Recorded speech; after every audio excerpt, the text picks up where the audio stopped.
काँग्रेस की भाजप 22 ऑगस्टला झालेल्या दोन्ही पक्षांच्या कार्यक्रमांमध्ये राहुल गांधींचा कार्यक्रम हा मोठा होता आणि हा मोठा होण्यात सत्ताधाऱ्यांचाच खूप मोठा वाटा आहे. कसं ते तुम्हाला सांगतो. हा कार्यक्रम पूर्ण जेनझी सेंट्रिक ठेवण्यात आला होता आणि त्यांच्या सरकारवरच्या रागाला कॅपिटलाइज करण्याचा इथं प्रयत्न केला गेला. महिलांना स्मॅश द पेट्रियार्की असा संदेश देण्यात आला जो खूप चांगला आहे. पण उदाहरण देताना फक्त मनुस्मृतीचं दिलं गेलं, जेव्हा की इतर धार्मिक ग्रंथांमध्ये सुद्धा महिलांना दुय्यम स्थान दिल्याचे संदर्भ आढळतात. फक्त सत्ताधारी नेत्यांनाच मिसोजिनिस्ट दाखवण्यात आलं, जेव्हा खरी परिस्थिती अशी आहे की भरपूर काँग्रेसच्या नेत्यांवर सुद्धा महिला अत्याचारांचे आरोप आहेत. राहिला प्रश्न सत्ताधाऱ्यांनी राहुल गांधींना केलेल्या मदतीचा, तर तिथे आलेला एक वर्ग हा काँग्रेसचा फॅन नसून हा भारतीय जनता पार्टीवर नाराज असलेला वर्ग होता. हा गट नाराज आहे वाढत्या भ्रष्टाचारावर, वाढत्या महागाईवर, वाढत्या गुन्हेगारीवर.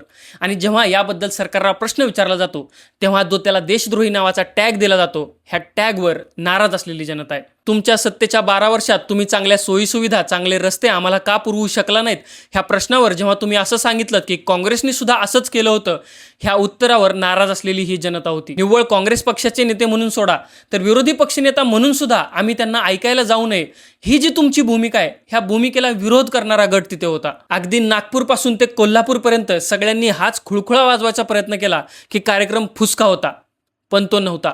तुम्हाला त्यांचं भाषण फुसकं समजायचं तर समजा, त्यांचे मुद्दे फुसके समजायचे तर समजा, पण तिथली गर्दी आणि त्या गर्दीचं सरकारवर असलेलं फ्रस्ट्रेशन हे रिअल होतं. हा मुद्दा तुम्हाला कसा वाटला मला कमेंट्समध्ये नक्की कळवा आणि अशाच मुद्द्यांसाठी फॉलो करा सूत्रधारला.